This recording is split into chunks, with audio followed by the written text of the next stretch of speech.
Muy buenas tardes, Gonzalo. ¿Qué tal? ¿Cómo estás? Bienvenido al programa. Buenas tardes, ¿qué tal? Un placer estar aquí. Hoy tenemos con nosotros a Gonzalo de Entiende tu Salud, también podcaster, estudiante de medicina. Hoy hablaremos de un tema bastante chulo, sobre todo también en España, porque tenemos unos años hacia atrás de unos cambios políticos que también han afectado a este sector, y es algo que también nos afecta a todos y cada uno de nosotros. Y hablaremos también de curiosidades de la medicina e incluso de cómo es ser estudiante de medicina. Y la primera pregunta que le hacemos a todos los invitados del podcast: ¿quién es Gonzalo de Entiende tu Salud? Tengo que decir que me cuesta definirme, porque siempre me he considerado una persona muy multidisciplinar. Em, no diría que soy solo estudiante de medicina. Bueno, soy estudiante de medicina. Ya digo que soy podcaster, aunque cada vez me cuesta, me cuesta decir que soy podcaster, ¿no? Divulgador sanitario, em, lector, ¿por qué no? Me gusta mucho hacer deporte. También soy novio, hijo y hermano, que también es, y amigo, que también es una parte importante. Sobre todo diría que soy una persona con intereses muy diversos, que destacaría la salud en general, no solo la medicina. Muy curioso, muy ambicioso, me gusta mucho moverme en entornos diferentes, también el emprendimiento, la música. Y sobre todo con ganas de hacer cosas y con mucha curiosidad. Y entre ellas, pues está, como has dicho tú, el tener un podcast propio. Qué guay, hace muchísimas cosas. Ya estuvimos hablando también por redes sociales y también tocabas algún instrumento. Sí, sí, toco el piano de hace 11 12 años, por lo menos. Me encanta. La verdad que es uno de los hobbies que pretendo continuar con él toda mi vida. Claro, qué guay. ¿Y cómo empieza tu camino en la medicina? ¿Cómo decides ir a ser médico? Realmente a mí siempre me había interesado la medicina, pero más que nada me interesaba el cerebro, la neurología. Entonces yo antes de elegir carrera, ¿no? En segundo de bachillerato, me pregunté, vale, para aprender sobre el cerebro, ¿qué hago? Y me puse la tesitura de psicología o medicina, ¿no? A priori. Y dije, bueno, pues medicina. Creo que a lo mejor me interesa más saber sobre el cuerpo humano en general. Entonces tiré por medicina con la idea del cerebro, de aprender neurología. ¿Qué pasa? Que selectividad suspendí, como matemáticas saqué bastante mala nota. Repetí selectividad, estuve ahí todo un veranito estudiando, que aprendí muchas cosas, no solo de temario. Incluso lo recomiendo a veces. Y empecé primero de enfermería, que ahora también lo agradezco. Al final todos son experiencias. Hice primero enfermería, Claro. repetí selectividad y me cambié a medicina, ¿no? Ya con el paso de los años, ahora estoy en sexto de medicina, ya estoy a un paso de terminar. Y estoy muy contento de haber elegido medicina porque aunque he dado muchas vueltas de... Al principio quería ser neurólogo, también durante unos meses me iba a ir a vivir a Inglaterra y no iba a hacer el MIR, después me iba a quedar aquí, ahora no sé si voy a hacer el MIR, si tiraría por otro camino alternativo, poco convencional. Pero al final estoy muy contento de haber elegido medicina porque te abre muchas puertas diferentes. Claro. O sea, que estás ahora mismo que no sabes exactamente cómo terminarás. No lo sé muy bien porque cada vez conozco más cosas diferentes y aunque a veces nos da miedo conocer metas opuestas, diferentes a lo que pensábamos, simplemente porque a veces no nos gusta decidir, yo creo que es bueno. Y medicina te abre muchas otras puertas aparte de ser un médico como todo el mundo tiene en la mente, ¿no? Incluso puedes ser docente, investigador, me gusta mucho el tema de la gestión sanitaria e incluso trabajar en la empresa, cualquier tipo de empresa, como la empresa farmacéutica me llama mucho, el mundo del emprendimiento, porque también estoy en varios círculos de startups, la divulgación.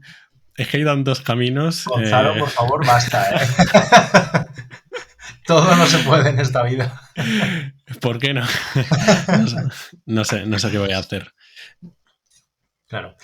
Me gustaría que nos explicases, porque hay mucha gente que vemos la carrera de medicina. Yo no estudié nada de la salud y muchas veces vemos la carrera de medicina como muy alejada de nosotros, algo muy difícil, incluso que se tiene que estudiar muchísimos años.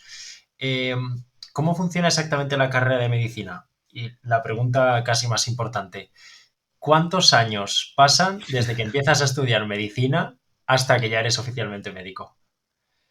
Sí, siempre digo que lo difícil de medicina es entrar, no salir. Una vez que entras con esfuerzo y dedicación es muy, muy probable que termines saliendo. No es como otras carreras. Y desde mi punto de vista está un poco mitificado la dificultad de la carrera de medicina. Lo que sí necesitas es constancia para estudiar, eso 100%. Pero difícil no es. En cuanto a la cantidad de años, aquí en España, porque en otros países será diferente, aquí en España tienes que entrar por medio de la selectividad, hacer 6 años de carrera, de primero a sexto. Normalmente después hay un año para estudiar el MIR, y que el MIR es un examen para convertirte en especialista sobre algo. Después tienes una residencia, que son entre 4 y 5 años, dependiendo de la especialidad. Normalmente las quirúrgicas, las que hay que operar, son 5 años. Y ya eres médico. O sea, después de 6 años, más 1, más 4, o sea, sería 11 años. Ese es el camino convencional para ser médico. Probablemente de estudiar, nunca. Nunca termines si quieres ser médico. Pero bueno, como dije antes, en realidad la gran parte del estudiantado de medicina no conoce caminos alternativos. Entonces la carrera como tal son 6 años, que tampoco es algo despreciable, que son bastantes años. Pero también, por ejemplo, la media de Teleco, de Ingeniería de Telecomunicaciones, en muchas universidades son 7 años. O Claro. muchas otras carreras son 4 años y después te tiras 1 año o 2 haciendo un máster. Hmm. O sea que en la práctica se parece. Claro. ¿Y hay diferencia en el caso de que te quieras dedicar al sector público o al privado? ¿Hay algún momento de, pues por ejemplo, el MIR o los siguientes años en el que cambie? Ujú. Hay bastante diferencia. Actualmente en España, tanto para trabajar en el público como en el privado, tienes que tener una especialidad, incluido medicina de familia y comunitaria, que también es una especialidad, aunque nos pueda parecer raro, ¿no? A veces. Em, Según la ley, tienes que tener una especialidad para trabajar en la privada. Entonces, por el sistema MIR tienes que pasar casi 100%, tanto si quieres trabajar en la pública o en la privada. Normalmente lo de trabajar en la privada suele ser una vez que terminas la residencia, que las residencias son en hospitales públicos. Claro. Pues es muy interesante porque habrá mucha gente que llegue a ese punto, claro, y no sepa exactamente para dónde tirar también, como estabas diciendo tú antes. ¿Qué es el MIR? Porque es también algo que muchos escuchamos y no sabemos exactamente qué es, cómo funciona, cuánto dura. Mucha gente vemos a otros que estudian muchísimo, que no pueden salir de casa porque estaban estudiando todo el día para sacarse el MIR. ¿Qué es el MIR? El MIR es un examen que se hace al terminar medicina para conseguir una plaza de residente en una especialidad. Es decir, MIR significa médico interno residente. Esas son las siglas de MIR, que son las mismas que el EIR, enfermero interno residente, BIR, biólogo interno residente, PIR, psicólogo interno residente, ¿no? Es decir, es el examen previo para empezar la residencia, que la residencia es un proceso de 4 o 5 años en medicina para convertirte en especialista. Ese es el MIR. Normalmente se hace en enero o febrero. Este año creo que es a principios de febrero o finales de enero, que dura bastantes horas, creo que son 4 o 5 horas, y es un examen tipo test. Y como dije antes, al final, en la práctica, aunque hay muchos caminos alternativos a medicina, el 90% o más de los estudiantes hacen el MIR. Que esto no pasa igual con el BIR, el PIR, el EIR, que no es tan frecuente que al acabar la carrera se haga el examen de interno residente. Claro. ¿Y por qué es tan difícil y la gente tiene que estudiar tanto? ¿Es porque es muy difícil el examen? ¿Porque hay mucho temario por ambas cosas? Realmente el temario es gracioso porque el temario del MIR es la medicina. Entonces la medicina, En general. claro, es todo. No es que te den unos temas, ¿no? Como pueden ser unas oposiciones, porque por cierto, el MIR no son oposiciones, como a veces se piensa. Cuando tú eres residente, eres estatutario, no eres funcionario, que es diferente. Después algunos médicos o médicas pueden hacer unas oposiciones, entonces ya conseguían una plaza fija en un sitio, pero el MIR como tal no son oposiciones. Más que difícil es que es mucho temario porque es la medicina. Claro. Es frecuente que los estudiantes de medicina empiecen a estudiarlo en sexto de carrera. Te tiras sexto estudiando el MIR y después medio año más, es decir, un año y medio. Esto puede depender de la universidad. Bueno, pues por ejemplo en la Universidad de Sevilla, que es donde yo estudio, la gran mayoría de estudiantes hacen esto, estudiar un año y medio. Yo no lo estoy estudiando, tengo intención de estudiarlo solo medio año si es que lo hago. Si es que te Entonces, presentas. exacto. Que ya veré qué hago porque estoy valorando muchas opciones. Claro. Y por ejemplo, cuando tienes pues un examen así, que tienes que estudiar la medicina, ¿cómo se prepara ese temario? Casi obligatorio, tienes que tener una academia. Hay diferentes academias para estudiar el MIR que están por toda España y es la propia academia la que te guía.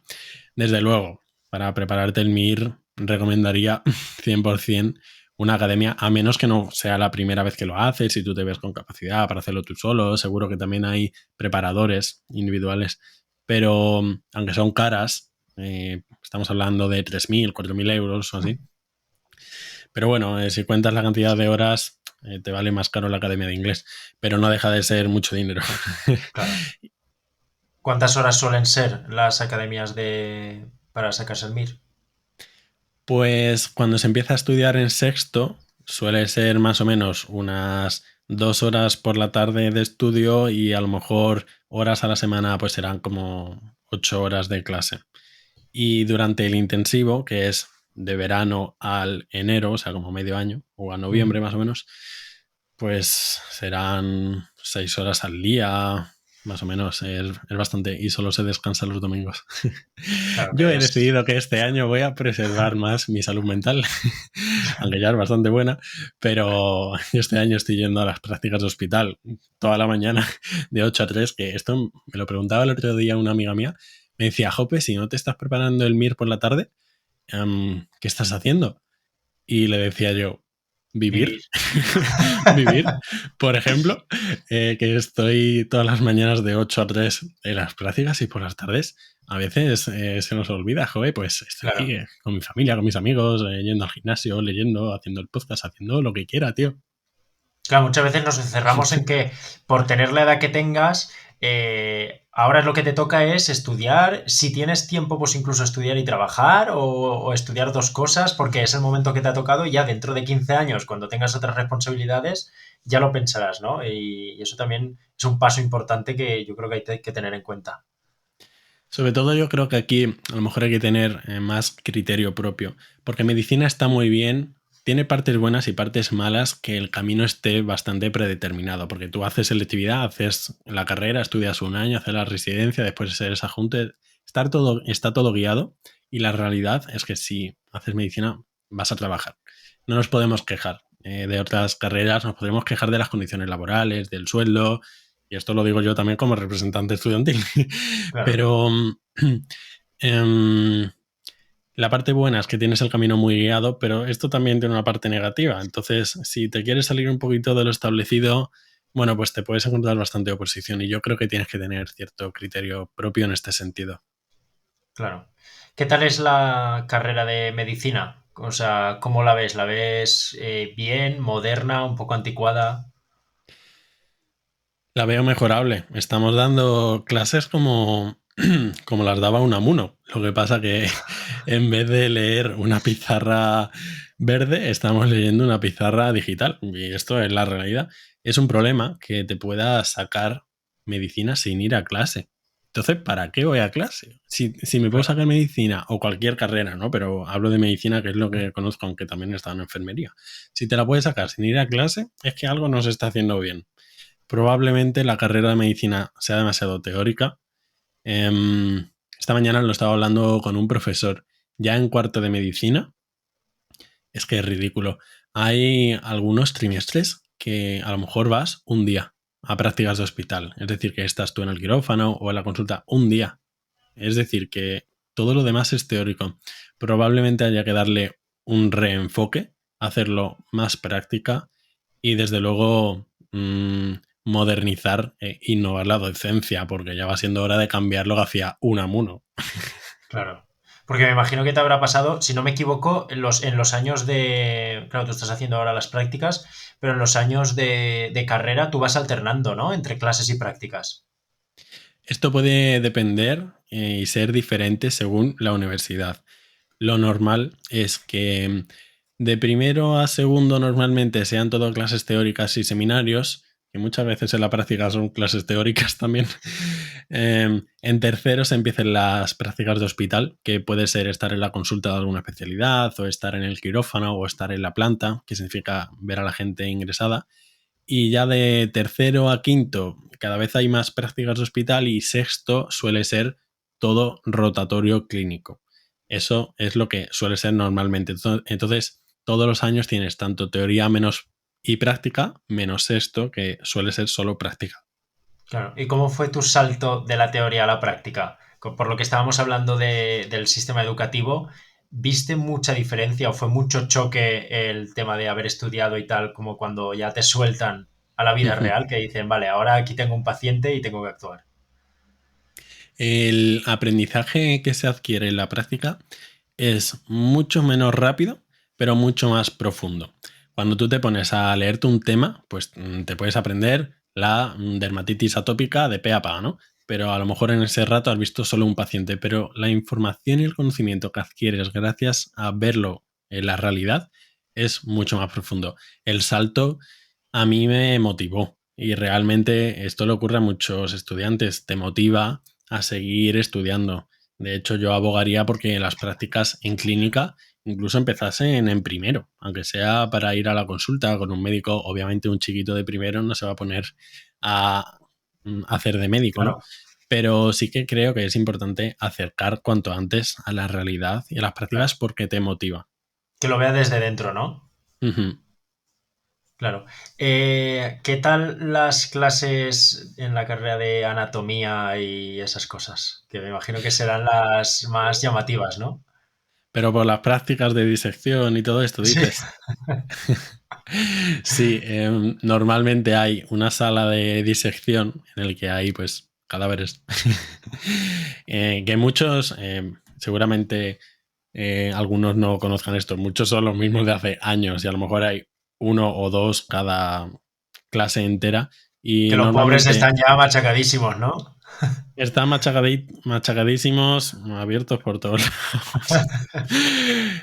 Da bastante respeto verlo la primera vez. Huele fatal porque huele mucho a un conservante que se llama formol, que huele a sopa de pollo y después no quieres ver sopa de pollo en tu vida. Claro, Impactan un poco, pero la verdad que se aprende. Suele haber mesas de disección en el que te dan pues órganos, huesos, que también son órganos, bueno, tejido.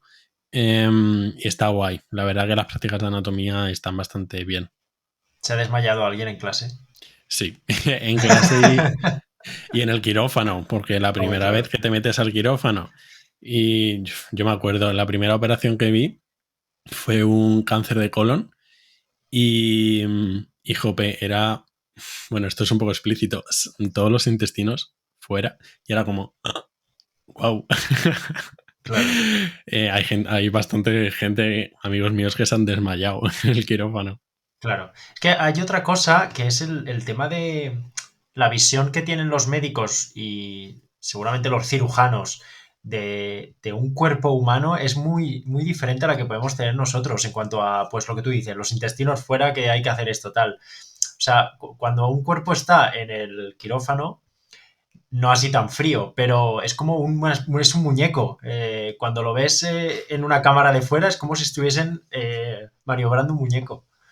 Sí, total, porque además con la anestesia y tal, y además la anatomía en la realidad difiere muchísimo de los libros. No tiene nada que ver, es muy difícil. Para mí es de lo más difícil como en la realidad en un quirófano distinguir, vale, esta es la arteria tal, esta es la vena tal, este es un nervio, porque los nervios también se ven. Claro, Incluso un órgano grande, wow, esto era el hígado, esto era el bazo, este es el intestino. Sí, y además yo creo que los los cirujanos tienen que tener incluso una visión diferente de la realidad y del cuerpo Claro, humano. claro. ¿Y qué tal fueron tus prácticas? ¿Recuerdas alguna anécdota o alguna vivencia especial en el hospital?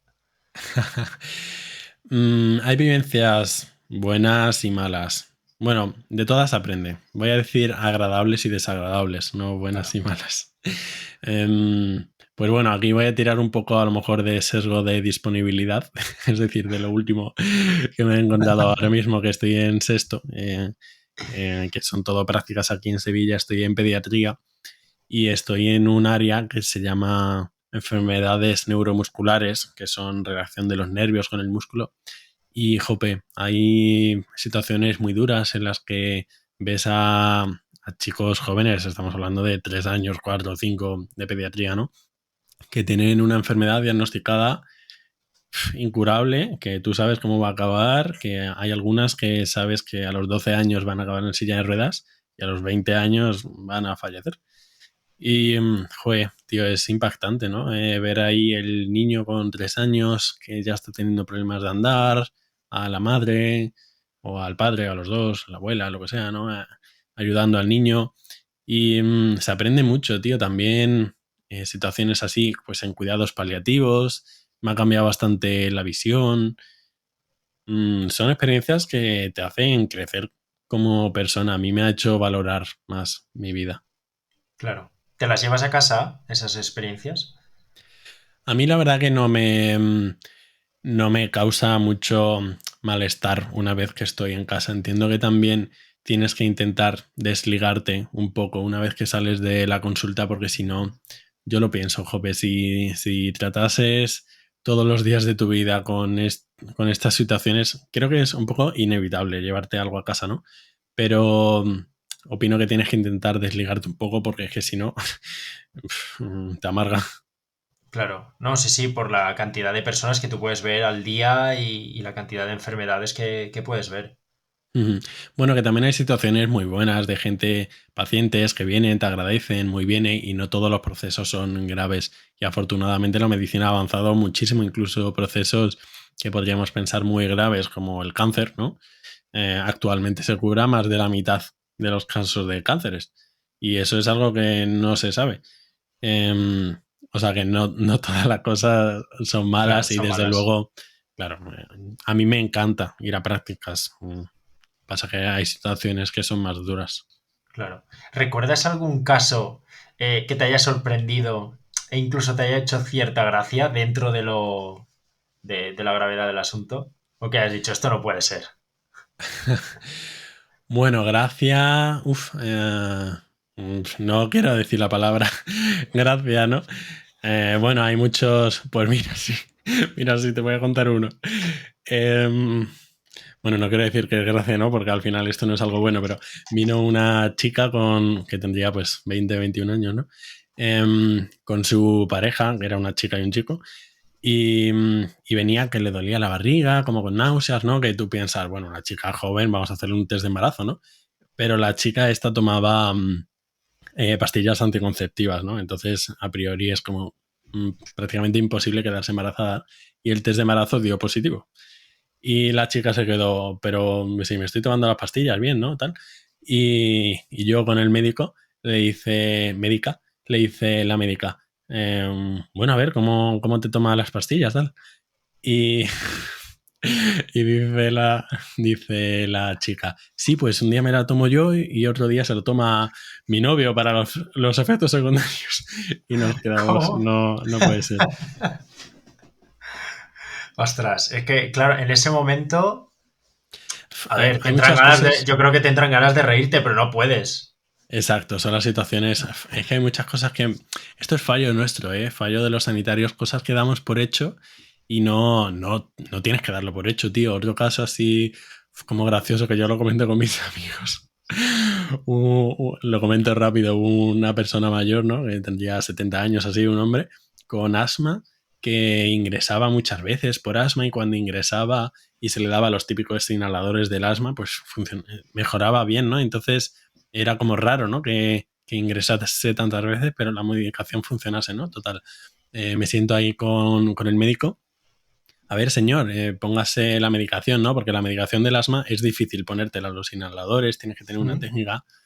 Bueno, pues el hombre coge el inhalador y se lo pone en la oreja y hace el pluf en la oreja. Y nosotros pensando, estás de broma. Entonces son las típicas cosas que damos por hecho, pero no Claro, tienes que dar nada por hecho. claro. Lo que tú decías, ¿no? Hay situaciones también que te cambian un poco las cosas tristes de otras enfermedades. Ujú. ¿Te ha tocado alguna vez estar en urgencias? Sí, sí, me ha tocado un par de veces en pediatría, sobre todo en pediatría, estaba en urgencias. La verdad que es otra cosa totalmente diferente. Estar en una consulta normal que en urgencias, porque al final en urgencias te llega de todo.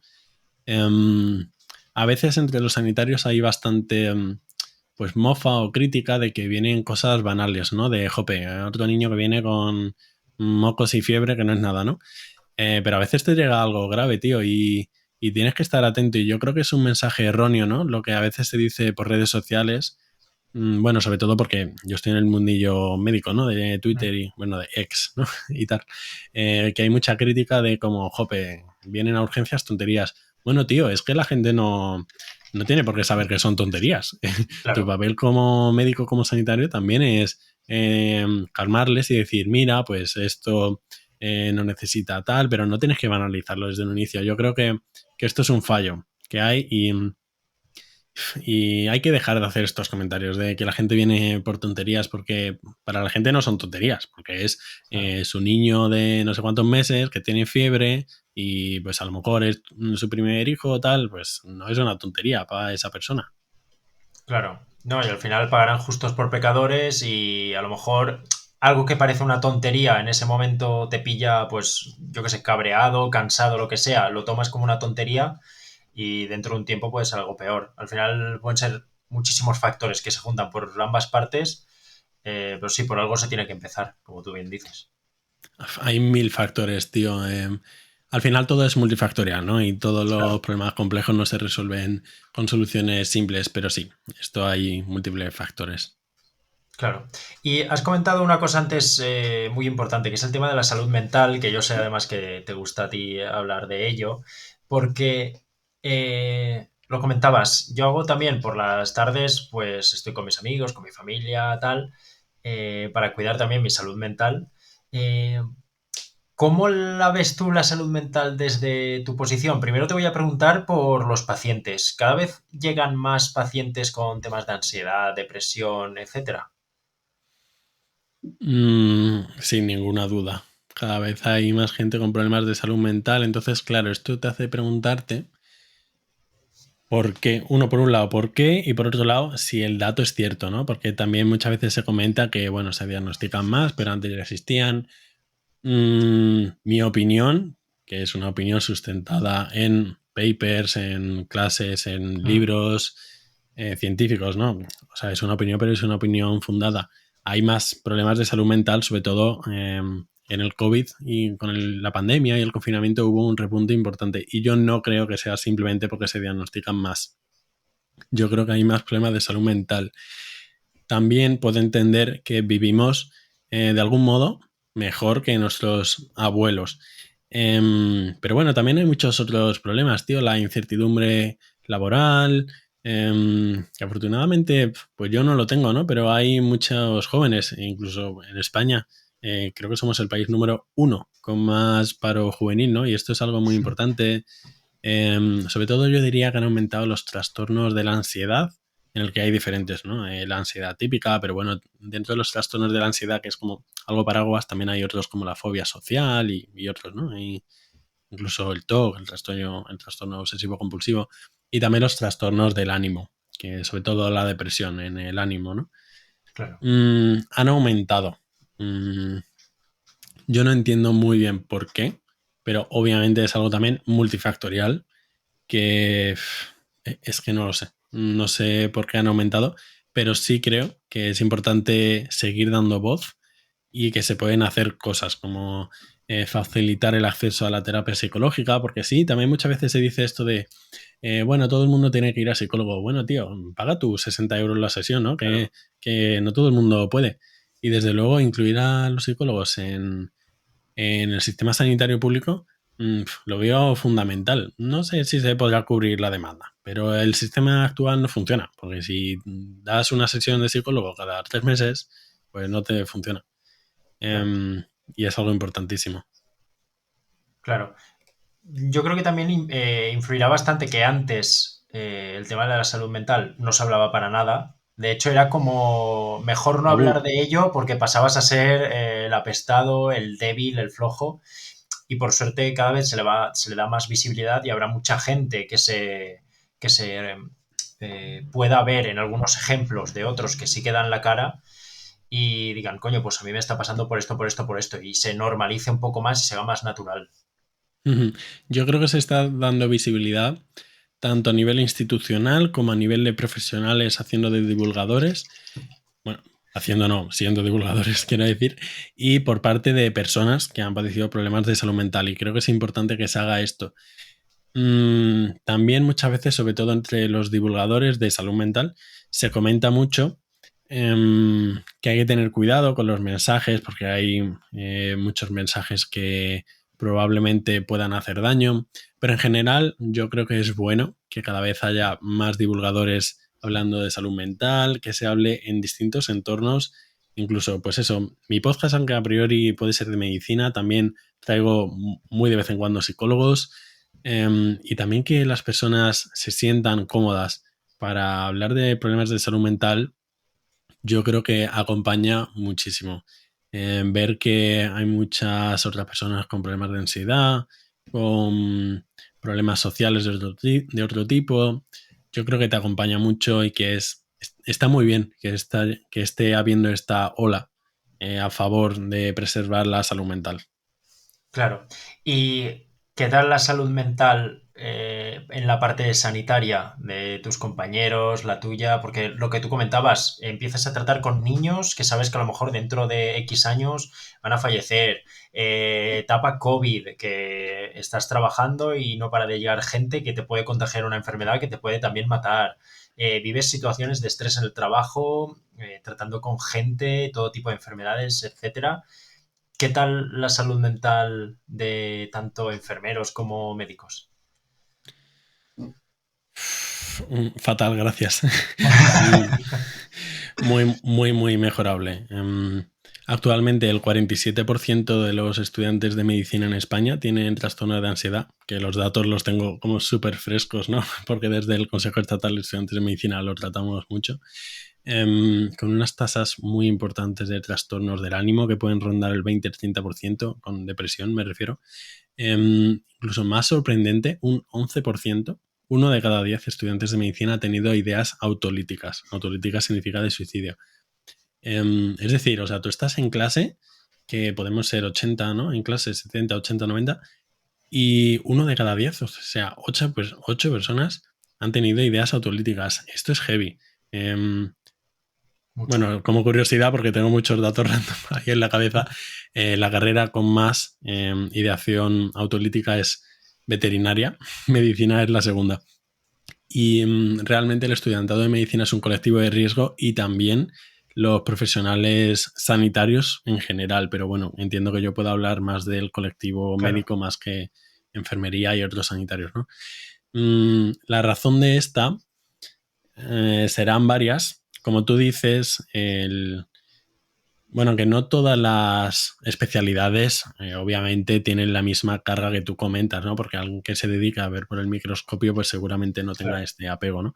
Pero influye mucho en la carrera, entiendo que puede quemar bastante, el tema de la competitividad puede ser importante, suele haber una mala em, tolerancia a la frustración, que también es un tema importante, la sobrecarga laboral, sin ninguna duda, em, poco tiempo libre. Yo creo el burnout, que cada vez está más a la orden del día, ¿no? El síndrome del quemado, eh, que cada vez está más presente, realmente está, está regular, ¿eh?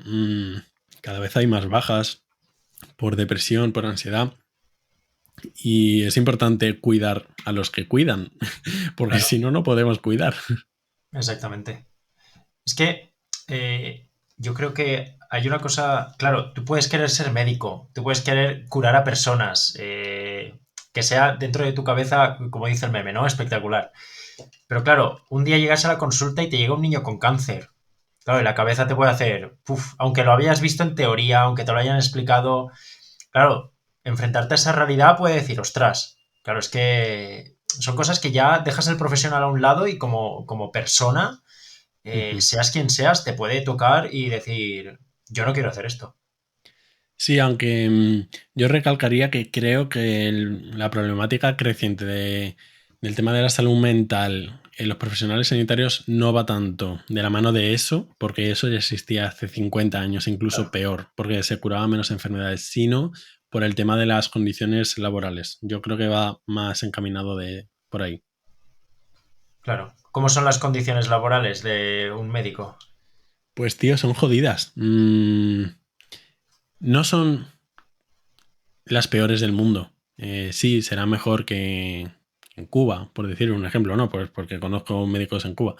Pero desde luego son muy mejorables, tío. Las guardias de 24 horas son inhumanas. Quién va a trabajar 24 horas todo el tiempo de actividad sin dormir o mal durmiendo en camas con un estado pésimo?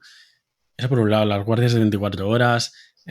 Ya la propia sobrecarga laboral, cuando tú estás en atención primaria, no poder descansar 5 minutos entre paciente y paciente, de 8 a 3 sin parar, tener que irte a tomarte un café a las 11 12 de la mañana porque si no te va a petar el cerebro, y tener que pasar por delante de una sala de espera con gente y tú con la conciencia de, jope, ya voy 30 minutos de retraso, ¿no?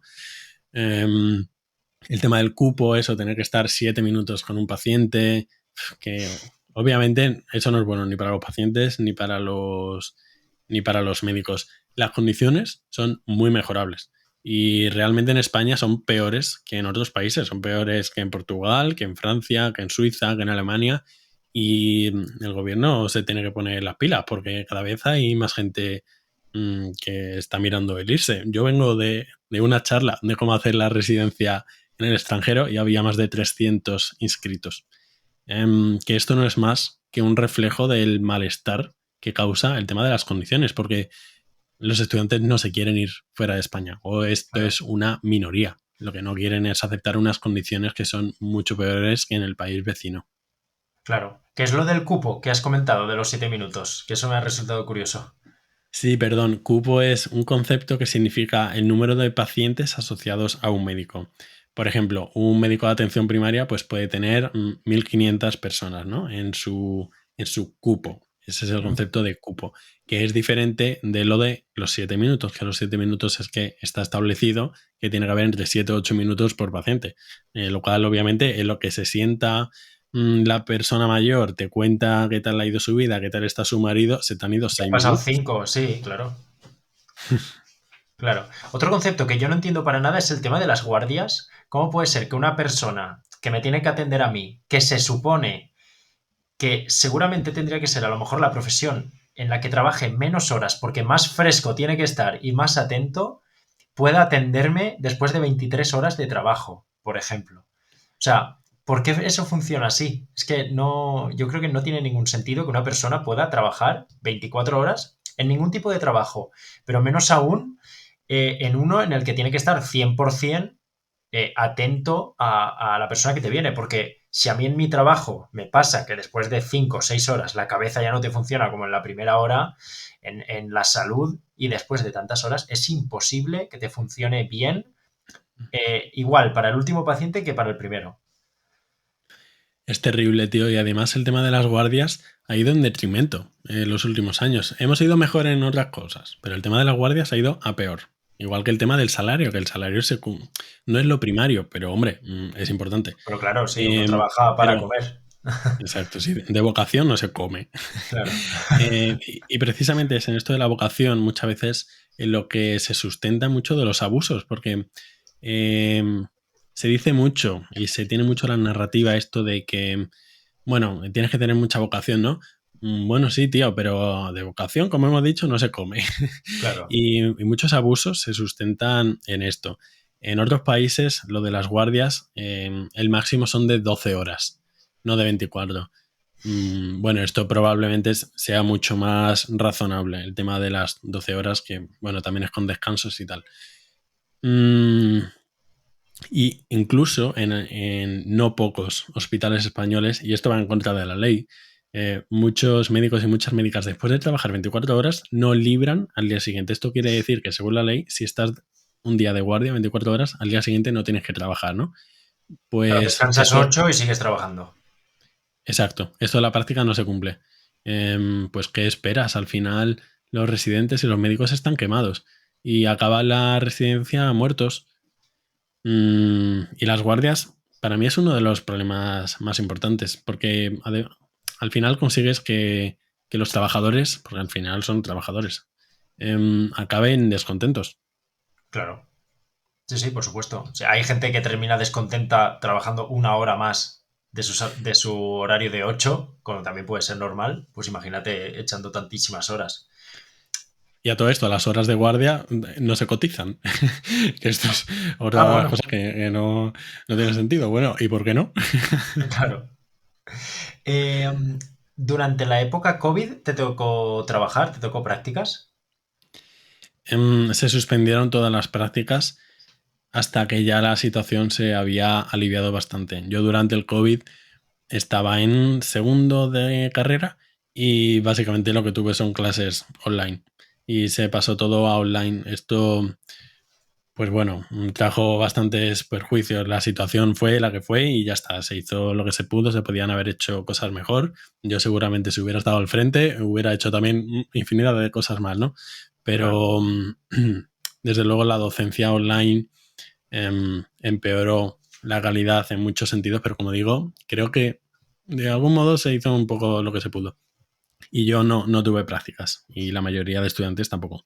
Claro, porque tengo entendido que la situación para los médicos y los enfermeros fue crítica. En España trabajaban como podían, atendían como podían. Terrible. Cuando tú hablas, depende de algunas especialidades, pero bueno, en definitiva todos. Em, Muy quemados, muchas horas, muy duro. Sin poder ver a su familia, con unos trajes muy incómodos, muchas horas. Realmente la situación tuvo que ser muy crítica. Menos mal que no me pilló trabajando. Claro. Y eso también es de los factores que más ha hecho que aumente los problemas de salud mental en los sanitarios y las tasas de burnout, porque realmente tuvo que ser muy complicado. Gente que incluso la rechazaban en sus vecindarios y cosas así por ser personal sanitario. Pues seguro. Primero te aplauden y después, Claro, pero mientras no estés en mi casa, todo perfecto. bueno. Eh, Me he preparado aquí algunas preguntas que son más ya como curiosidades y temas más metidos en tema medicina, ya saliéndonos un poco del médico en sí, para que la mayoría son como mitos e historias que nos cuentan, para que tú nos la aclares.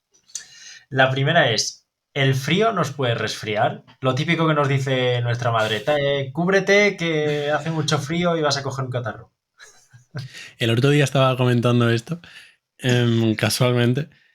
Muchas veces se dice como de broma, ¿no? Esto de que todo el mundo se piensa que el frío no te hace enfermar, lo que te hace enfermar pueden ser los microorganismos, ¿no? Yo incluso estuve haciendo un podcast, estuve investigando sobre esta pregunta que puede parecer baladí, pero seguramente no lo sea, ¿no? Porque la realidad es que en invierno, cuando hace más frío, ¿no? Aquí en España, mm, la gente se pone más veces enferma, ¿no? Entonces, ¿por qué? Si el frío no te hace enfermar, ¿por qué te pones más veces enferma? Hay diferentes teorías. Algunas de las teorías son que pasas más tiempo en lugares cerrados, entonces es más fácil contagiarse, que es una teoría interesante. Pero bueno, también cuando sales a dar un paseo, después te sale el moquillo y te pones malo, ¿no? Mm, Otra teoría interesante que a mí me convence más, aunque seguramente vaya de la mano de la otra, es que, vale, el frío no te pone malo, pero hace que los mecanismos de defensa de tu cuerpo, como pueden ser los pelitos microscópicos muy pequeños que tenemos en las vías respiratorias, funcionen peor porque esos pelitos hacen como de escobas que barren hacia arriba, aunque no nos demos cuenta. El frío hace que eso funcione peor, que se llama cilios, y entonces los microorganismos pueden infectarnos y reproducirse más fácilmente, ¿no? Entonces, vale, el frío no te hace enfermar, pero te ayuda. Claro. Eh, la segunda pregunta, que además la escuché en uno de tus capítulos, ¿cada vez hay más pandemias? Que bueno, eso creo que fue el capítulo con Pedro Gullón, Sí, creo que sí. eh, que es un tío que me encanta, me llevo genial con él. Mm, Pues sí, seguramente. Y la pandemia que hemos pasado no era fortuito. Esto ya se veía. Siempre me gusta decir que estamos un poco jugando con fuego. No podemos pretender que vulnerar de forma sistemática el medio ambiente, la biodiversidad, la atmósfera, no tengan repercusiones en nosotros, porque esto es mentira. Si tú talas medio Amazonas, los bichos que estaban en el Amazonas van a llegar a la gente y puede ocurrir zoonosis, ¿no? Que son aquellas enfermedades que pasan de animales a la gente. De hecho, es como se Como el espera COVID, ¿no? que viene el COVID. Supuestamente. Exacto, como el COVID, como la gripe, que viene de los pájaros, en fin, hay mil, el ébola, y esto en realidad es por vulnerar de alguna manera, o incluso en España cada vez estamos viendo más casos de, yo estoy harto de ver casos de malaria y tuberculosis, y también cada vez hay más Zika, eh, virus del Nilo Occidental, y esto, virus del Nilo Occidental, esto existe en Egipto, pues cada vez está existiendo más. En Sevilla hace unos años pues hubo un brote muy grave, ¿no? Y esto se ve muy relacionado por el tema de vulnerar los ecosistemas, el cambio climático, que suben los mosquitos, cada vez hace más calor aquí, entonces los mosquitos se quedan aquí. Aquí me gusta mucho resaltar el tema de One Health, aunque One Health es un concepto que lo explico muy rápido, que significa que hay una única salud, que es la salud humana, salud ambiental y salud animal. Aunque realmente hay un concepto más ampliado que es Planetary Health, pero bueno, el concepto es lo mismo, ¿no? Y esto es algo muy importante. Y el tema de si cada vez hay más pandemias, pues sí, seguramente y vendrán más. Sí, porque en principio se tiene como estipulado que había como una especie de 20-30 años, más o menos. Cada 20-30 años había una pandemia, pero este tiempo se estaba cortando, ¿no? Poco a poco, por lo que tú comentabas. Sí, esto ya está anticuadísimo. Lamentablemente va a ocurrir mucho más frecuentemente. Espero que hayamos aprendido, porque vendrán más y además nunca sabemos lo que no sabemos. Yo estaba hablando con Amos García, que es uno de los epidemiólogos más importantes a nivel estatal y tiene mucha influencia internacional, y le preguntaba esto, ¿no? Le pregunté em, cuáles son los microorganismos de los que deberíamos tener más miedo. Muchas veces se habla de la gripe y él me dijo esto: el más peligroso es el que no conocemos, porque Claro. no sabemos lo que no sabemos. Y sí, ocurrirán probablemente con un periodo de tiempo mucho menor que lo de los 20 años. Claro, porque además, si no me equivoco, el COVID era algo que más o menos ya se conocía, no era una enfermedad totalmente nueva que nos pillaba desprevenidos. No, de hecho los coronavirus son de los virus, como dice su nombre, que se llama corona, porque tiene unas espículas, ¿no? Como em, unos pinchos, ¿no? En su forma, que muy frecuentemente da resfriados comunes, como muchos Claro. virus. Lo que pasa es que hay diferentes formas de coronavirus que también dieron problemas muy importantes, sobre todo en Oriente Medio. Y realmente era uno de los candidatos más importantes para producir una pandemia. Y tenemos suerte que nos haya tocado un virus medio tonto, porque la tasa de mortalidad es mucho menor que en otras enfermedades como puede ser el ébola. Claro. Sí, que si llega a ser un virus como el ébola, este podcast a lo mejor no estaba existiendo ahora mismo. Pues sí. La siguiente pregunta es algo que además está muy de moda ahora mismo. ¿Es peor vapear que fumar? Bueno, Depende, ¿no? ambos son malos. Esto es una pregunta muy frecuente y desde los sanitarios, desde luego, nunca te van a decir que hagas una ni otra. Si hubiera que hacer, que cuantificarlo, pues seguramente fumar tabaco, ¿no? Estamos hablando de fumar, conlleve más mortalidad, pero vapear se tiene muy banalizado y cada vez está más comprobado que por distintos tóxicos, por el tema del humo que nos entra, los químicos que tiene, sabemos que es cancerígeno y que también produce problemas de salud en el cuerpo. Mm. Y además esto es muy importante, que, tío, es increíble, te encuentras vapers con forma de Minion, juguetes, ¿para qué? Porque esto es muy interesante, porque además a mí me gusta mucho el tema de las adicciones. Las tabacaleras, es que, claro, tú piénsalo, las tabacaleras hacen un negocio que matan a sus clientes. La mitad de las personas que fuman se van a morir a causa del tabaco, por un ictus, por un cáncer de pulmón, por un EPOC, por un infarto al corazón. Entonces, claro, tú estás haciendo un negocio que estás matando a tus clientes, ¿no? Entonces, ¿qué haces? Pues una de las estrategias es introducirlos antes. ¿Cómo? Con los vapeadores. Ahora pongo vapeadores con forma de Minion, con sabor a fresa, con sabor a limón, con sabor a melón, y lo pongo en los kioscos, tío, como si esto fuera una chuche.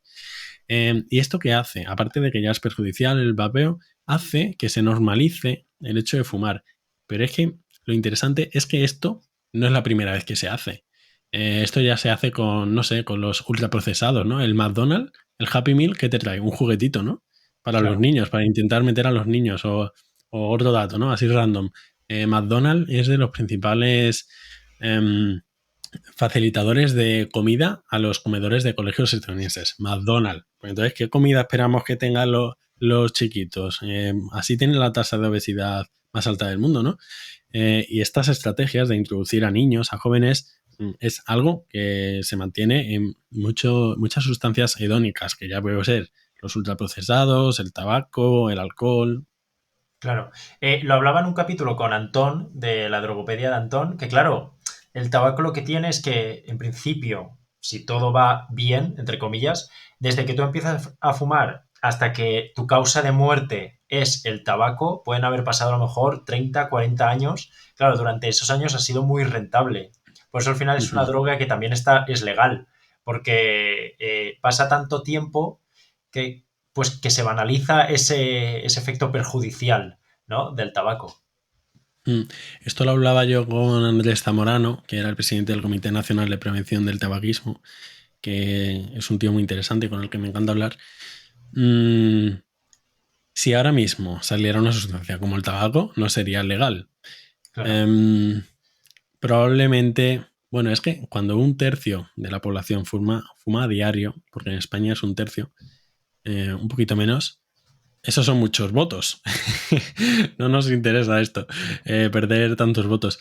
Y es un tema interesante porque, claro, sabemos los problemas que tiene. Encima, bueno, yo creo que es muy importante también el tema de la regulación en los espacios públicos. Bueno, entra el tema de la libertad individual. Si tú quieres fumarte lo que tú quieras, pues bueno, ahí es un debate aparte, ¿no? Pero si estás en una terraza de bar y me estás dando el tabaco, el humo del tabaco, ya sabemos que esto aumenta un 2,5, lo multiplica un 2,5 la tasa de riesgo de cáncer de pulmón. Y eso está comprobado. Probablemente haya que legislar en este sentido, ¿no? Como ya han avanzado muchos países, como Nueva Zelanda, de prohibirlo en espacios públicos. El tema de prohibirlo en general, entiendo que es un debate más polémico. Sí, pero tú piensas que, por mucho que le moleste a la gente, un país donde tú no te puedes quitar la mascarilla para nada, a no ser que lleves un cigarro en la boca, pues te da que pensar. Porque por la calle, alguien que no llevaba mascarilla, te alejabas de él completamente, pero en cambio, si llevaba un cigarro, bueno, puede apartarse, fumar y seguir. Tío, alucinante. Mira, ya no me acordaba de eso. Ya no me acordaba. Pero, ¿en serio? O sea, ¿dónde estamos? ¿En 1984? ¿En un mundo feliz? ¿En qué mundo? Eso me pareció ya el epítome del absurdo y de las tabacaleras. De Tienen hecho, de muchísimo poder. hecho de primeras cuando se cerró todo, de lo poco que quedaba abierto eran los estancos. Tal cual. Exacto. Es un tema Es que, no, que pero da es que para las un podcast tabacaleras. aparte, ¿eh? Sí, bueno, yo tengo uno, de hecho. Hay un libro que me encanta, que me lo recomendó otro profesor amigo mío, Fernando Gomollón, que se llama The Cigarette Century. Supongo que estará en español, el siglo del cigarro, que te habla de toda la estratagema que hay detrás, de todo el lobby que tienen las tabacaleras, y esto también me lo decía Andrés Zamorano, que en Europa, en la Comisión Europea, dicen que es de los lobbies más sucios, porque realmente las tramas que tiene que haber ahí detrás tienen que ser increíbles. La verdad que tiene que ser un mundo fascinante, cuanto menos, por ahí detrás, de todo lo que tiene que haber. Una pregunta también muy interesante. ¿Puede llegar a ser malo el café? Bueno, que no puede llegar a ser malo, ¿no? Si te tomas 25 manzanas al día, pues tampoco va a ser bueno. Mm, Ahora mismo, los estudios que hay muchos estudios, y esto mucha gente no lo sabe, de 5 a 7 tazas de café. Esto está medido en tazas de expreso, ¿vale? Pero bueno, Claro, café son, solo. son... Sí, exacto. Pero bueno, se puede extrapolar más o menos, ¿no? 5 tazas y ya tenemos un margen de hasta 7. No es que no sea malo, es que es bueno. Y además De este 5 a estudio, 7 al día. tazas de café al día, sí. Ostras. Y además, vamos a dejarlo en 5, ¿no? Por dejar un poco ese margen. Y además esto se hizo en un estudio noruego. Es que también el tema del café me gusta mucho. Por eso también lo tengo como fresco.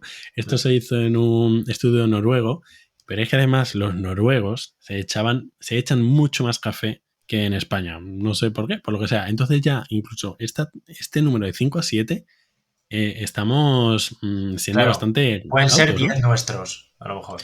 Sí, pero bueno, vamos a dejarlo en 5, ¿no? Que a lo mejor parece algo, parece algo razonable. Hay que ver, pues bueno, diferencias individuales, ¿no? Si tienes hipertensión, Claro. probablemente no sea conveniente tomarte varios cafés al día, ¿no? Pero hay una tendencia popular a creer que es malo tomar café. No, es bueno el café. O el té, ¿no? Que por cierto, la teína y la cafeína son exactamente lo mismo, aunque esto tampoco lo sabe mucha gente. Químicamente son la misma sustancia, teína y cafeína. Pero bueno, el tema del café también da para otro podcast aparte, que también tengo uno con Roberto Méndez. Claro. ¿El café afecta a la tensión? Porque he escuchado las dos cosas, que por una parte he escuchado que no tiene nada que ver con la tensión, que la tengas alta y puedes tomar café, y por otro lado, la tensión es alta, cuidado con el café, intenta no tomar café. Ujú. Sí, la realidad es que eso puede subir un poquito la tensión. Al final tienes que pensar que el café tiene cafeína, que la cafeína es un estimulante, lo que hace es activar a nuestro sistema simpático, que es aquel sistema que nos pone alerta, que nos hace huir de un león o prepararnos para un examen, es el que nos activa. Y al final eso se relaciona con hacer más pequeñas las arterias, porque al final la tensión arterial, ¿qué es? ¿Qué es la hipertensión? ¿No? Esto mucha gente no lo sabe. La hipertensión es simplemente la fuerza con la que choca la sangre en las arterias y en las venas, en los vasos sanguíneos. Entonces, al hacer más chiquitito la cafeína, los vasos sanguíneos lo que hace es que golpee con más fuerza. El café, normalmente, lo que dicen los estudios actualmente, si tienes una hipertensión leve, controlada, no te va a pasar nada porque te tomes un café por la mañana y si te apetece uno por la tarde, pues también, ¿no? Pero probablemente no sea conveniente tomarte más de 2 o 3 cafés al día. Un poquito puede subir la tensión el café. Claro. Y la última pregunta, también un poquito polémica. ¿Son malas las bebidas energéticas? Bueno, para mí esto no es polémico para nada, son malas. Aquí no hay duda. Bueno, entendiendo bebidas energéticas, ¿no? Pues, bueno, no voy a decir marcas, pero todos sabemos cuáles. Incluso aunque algunas tengan muy pocas calorías, son malas porque muchas tienen mucha cafeína. Que la cafeína per se no es mala, pero hombre, cuando te tomas mucha cafeína encima, ¿quién suele tomar las bebidas energéticas? Lo suelen tomar adolescentes y jóvenes. Son personas No que me escondo. estás en... Sí, las bebidas energéticas son malas, encima, pues también se intenta banalizar como si te dieran alas con muchas sustancias que hemos visto, ¿no? Los ultraprocesados, el alcohol, que no pasa nada por tomarte una copa de vino, que es falso, no pasa nada por tomarte el vapor, y aquí pues igual, no pasa nada por tomarte una bebida energética, esto es falso. Las bebidas energéticas no son recomendables para nada su consumo habitual. Claro. ¿Por qué? Me parece muy interesante lo que dices, porque ahora voy a empezar a preguntarte por unas cosas un poco más polémicas y ya, digamos, más serias. Yo me Eh, meto en charcos, ¿eh? claro, claro. Pero ¿por qué, por ejemplo, si las bebidas energéticas son malas, el tabaco es perjudicial y es legal? Eh, Hay tantas cosas que son malas y están tan normalizadas. ¿Por qué la OMS no se mete en barro en esas cosas y es mucho más estricta? Ujú. Bueno, la OMS, la Organización Mundial de la Salud, para quien no sepa las siglas, sí es bastante taxativa. Bueno, el tabaco, la OMS dice que es súper perjudicial. Con el alcohol, el consumo recomendable son cero. Y con las bebidas energéticas también es taxativa, e incluso con otras sustancias de abuso, ¿no? Lo que pasa es que lo que dice la OMS no es vinculante. Y en la práctica lo que es vinculante es lo que diga cada gobierno.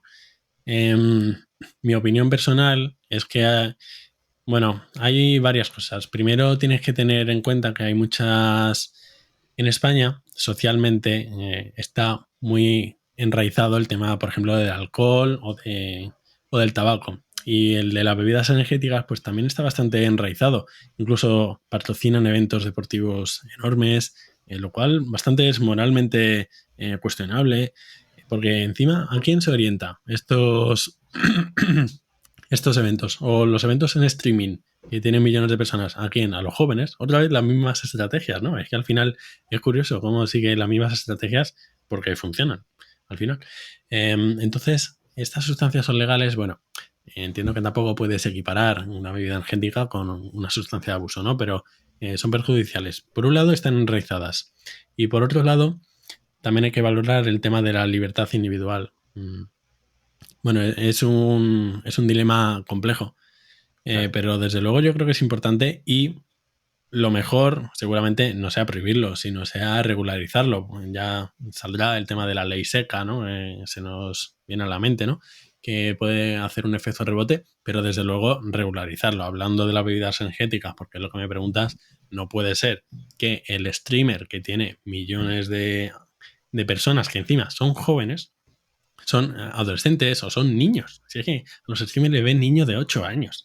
Le esté patrocinando una bebida energética, tío. ¿No será mejor regular esto y que le patrocine, pues yo qué sé, una esta de manzanas? No te digo prohibir las bebidas energéticas, porque probablemente no sea lo más inteligente, pero regularlo en algún sentido o que no se vendan en colegios o que sean un poco más caros y esos impuestos se lleven a comida saludable, ese tipo de cosas. Claro. Y vamos a meternos un poco en el barro. ¿Qué tal la sanidad pública a nivel general? ¿Tú crees que va a peor cada vez en España con tanto cambio político, con tantas reformas, con tantos recortes, etcétera? ¿Cómo ves la sanidad pública? Está muy mejorable. Y yo creo que el mejor reflejo de esto son las encuestas de opinión de la ciudadanía, que al final es lo que cuenta cuando tú quieres ir al médico de atención primaria y no puedes pedir cita en 15 días, o cuando estás esperando al especialista y te tardan 9 meses en dar cita, obviamente algo no está bien. Hay muchas cosas que mejorar. Hay cosas que han ido a mejor, pero muchas otras que han ido a peor. Y desde luego, el sistema sanitario público está yendo a peor, encima está teniendo una deriva hacia la privatización, que no estoy en contra del capitalismo ni de los sistemas privados, aunque también es otro debate, pero desde luego está habiendo una deriva hacia la privatización. Actualmente uno de cada cuatro españoles tiene un seguro privado y aquí se está lucrando gente y eso es así. Y la sanidad pública es un tesoro de nuestro país. Que tú no tengas recursos muy elevados y que te detecten un cáncer de mama y puedas tener un tratamiento que vale decenas de miles de euros, que a ti te diagnostiquen diabetes y si estuvieras en Estados Unidos igual te morirías por una simple, entre comillas, diabetes, porque la insulina vale miles de euros al mes. Tenemos que tener mucho cuidado porque los derechos hay que lucharlos. Los derechos sí se pueden perder. Y a la vista está. Ahora que hemos hablado de Estados Unidos, ¿no? Pues derechos del aborto. Los derechos no están garantizados. Y la sanidad pública es un tesoro que no podemos dejar que siga perdiéndose. Claro.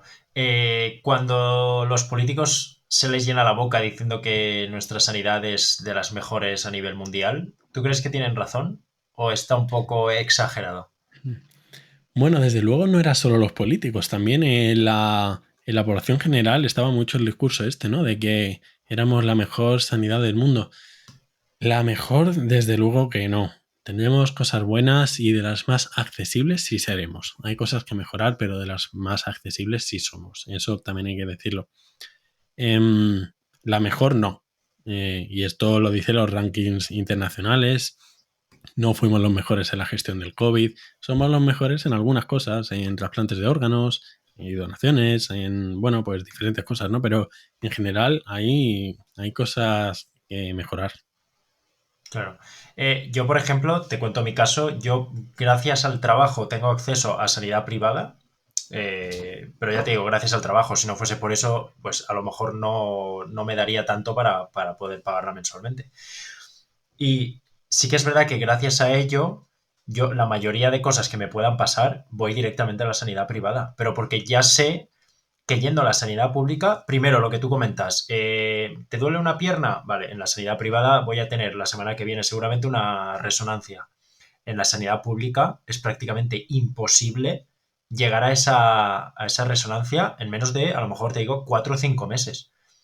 ¿Qué ocurre? Eso te hace rebotar directamente a la sanidad privada y que te aumente un poco la frustración esa de decir, ¿cómo voy a ir Ujú. al médico, al público si me está pasando esto? Y lo que tú comentabas, hay gente que se puede quejar, joder, es que vienen por urgencias por un dolor de cabeza. Claro, pero es que a lo mejor esa persona lleva 2 días con dolor de cabeza, ha intentado coger cita para medicina general y le dan para dentro de 15 días. Dice, ¿cómo voy a esperar yo 2 semanas? Es como una bola que se va haciendo más grande que ni unos tienen culpa ni otros, pero al final como que se cogen de la mano y se hace peor el problema. Totalmente, tío. Mira, aquí voy a decir dos ideas interesantes, bueno, o al menos interesantes para mí. Nuestro sistema sanitario público está diseñado para que funcione muy bien para las urgencias. Tú vas con el coche, ahora que está lloviendo, tienes un accidente, una persona cualquiera, y se mueve cielo y tierra, separa las carreteras, te ponen un helicóptero, te ponen dos ambulancias, viene la policía, todo para una persona que ha tenido un accidente en la carretera. Te llevan al hospital y te intentan salvar, y en el hospital se mueve todo el hospital. Cuando hay un accidente de coche, se para todo. Es decir, para la urgencia funciona increíble. Lo que no está preparado el sistema, y es por lo que hay que darle una vuelta, es para los procesos crónicos o no urgencias vitales. Eso por un lado. Y por otro lado, que son ideas diferentes pero están interconectadas, en España no faltan médicos. Me voy a explicar. Según la OMS, tenemos actualmente más de el doble de médicos que se recomiendan para los países desarrollados. Tenemos muchos más médicos por cada 100.000 habitantes que Francia, que Portugal, que Inglaterra, que Alemania, ¿no? Países vecinos. Se Mm, espera que tengamos más o menos cada claro. 100.000 habitantes algo parecido. Más del doble, Estamos hablando, según por la ejemplo, OMS. de Portugal, que es un país muchísimo más pequeño. Exacto. O incluso estudiantes de medicina, porque claro, es un ámbito donde yo me muevo mucho, por razones obvias. Somos el país número 1, antes éramos el 2, pero ahora somos el 1 con más facultades de medicina por cada 100.000 habitantes. Entonces, ¿faltan estudiantes de medicina?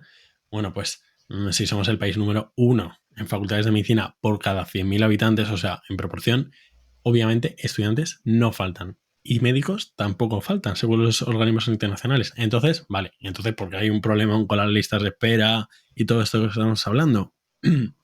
No faltan médicos, falta tiempo de médico. Cuando un médico tiene que dedicar un tercio de su tiempo a cuestiones burocráticas, pues lo que faltan no son médicos, es tiempo de médico. Entonces, mi solución, al parecer, es eliminar para los médicos y los sanitarios labores que realmente no son sanitarias, que son más burocráticas, que lo puede hacer otro profesional o incluso automatizarse y tirar mucho más de esto, de automatización. Porque esto va a hacer lo que realmente incremente la eficiencia del sistema. Claro. No, sería lo ideal y sobre todo abastecer de más medios, que también me imagino que serán bastante escasos para poder abastecer a toda la Uh-huh. demanda que haya.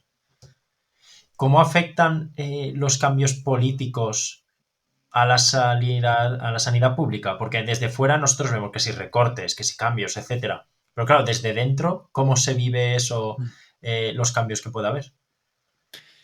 Pues hay un cierto clima de malestar entre los sanitarios y da igual el color político, da igual morado, rojo, azul que verde. En general hay un descontento. Es importante el hecho de que estén transferidas las competencias, porque a veces hay diferencias, bueno, a veces no, hay diferencias muy importantes entre comunidades autónomas. Lo que opinen en el gobierno central puede no transferirse esto a las comunidades porque las competencias están transferidas. Hay malestar, la verdad, entre los sanitarios y entre médicos, enfermeras, celadores, cualquier sanitario. Y bueno, y los cambios políticos afectan para bien o para mal, pero al final los cambios políticos tienen una consecuencia directa o indirecta en este caso en la sanidad. Claro, que por desgracia en nuestro país suele ser cambios más a peor cada vez que cambian de gobierno.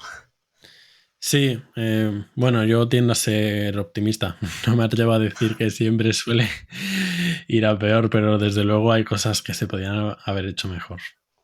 Claro. Pues Gonzalo, para terminar con el podcast, esto tú no lo sabías porque es nuevo de la temporada 3 y cuando la gente haya escuchado esto ya habrá escuchado el capítulo 1, pero no, pero claro, tú no lo sabes porque aún no se ha emitido a tiempo de ahora. Y en la temporada 3 hay una sección de preguntas cortas, ¿vale? Me gusta. Seguramente tenga una explicación un poco más larga, pero te voy a forzar un poco a limitarte a pocas palabras, ¿vale? Son pocas preguntas, son solo 5. Así que la primera, esta ya es difícil. ¿Sanidad pública, privada o mixta? Que también hay algunos modelos. Yo que vengo de Valencia, ahí se ha probado algún que otro modelo de sanidad mixta. Eh, ¿Cuál es tu respuesta en esa? Mixta. ¿Crees que es buena opción? Creo que es una opción inteligente. En Un mundo feliz de Aldous Huxley, pública. En Utopía de Tomás Moro también pública. Pero creo que en la realidad puede ser más factible competencias mixtas para algunas cosas. Claro, Aunque obviamente, como se ha visto, soy un firme defensor de la sanidad pública. claro. La enfermedad que más se repite en un hospital.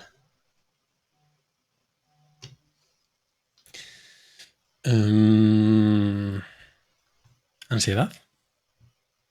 Ostras, no me esperaba esa respuesta, la verdad. Sí, en atención primaria, desde luego, problemas de salud mental. Claro. Cuidado a esta pregunta porque te tienes que mojar. Mejor especialidad de medicina. Por lo que sea. Porque te guste, porque la veas desde fuera y digas, joder, esa mola o es la más, no sé, satisfactoria, lo que sea. Ujú. Bueno, para esto tendría que juntar tanto calidad de vida para el profesional como lo que me guste, ¿no? Pues diría que a lo mejor dermatología, y por eso es la número 1. Y no me encanta dermatología. Y la peor especialidad de medicina. La peor.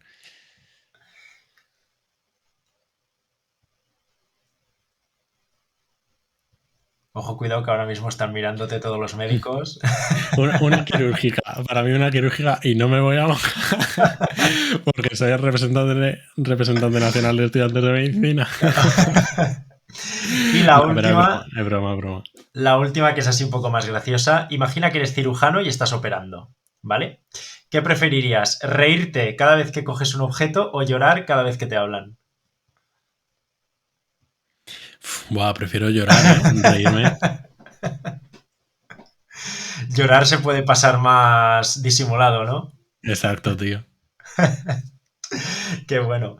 Pues Gonzalo, ya para terminar, vamos con lo de todos los capítulos del podcast. Es momento de que hagas spam de todo lo que quieras. Te dejo los minutillos para que hables de todo lo que quieras, aunque después yo también lo pondré en la caja del capítulo. Pero es tu momento de hablar sobre todo lo tuyo. Bueno, ya llevo 1 hora y 20 hablando de mí. Como spam, en las redes sociales, en Instagram, en Twitter, en TikTok, me pueden encontrar como @entiendetusalud, que subo vídeos en otro formato divulgativo.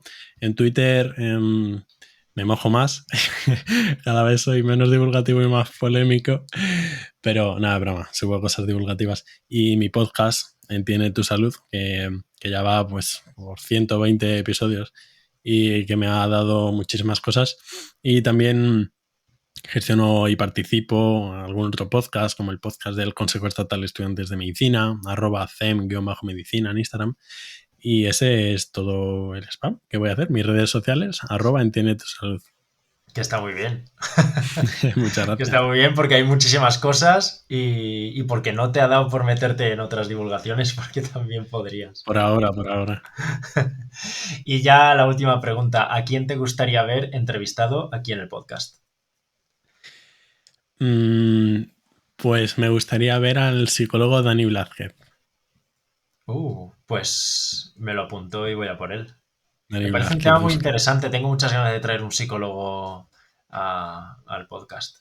Me parece muy interesante. búscale por mi perfil. Pues iré a por él.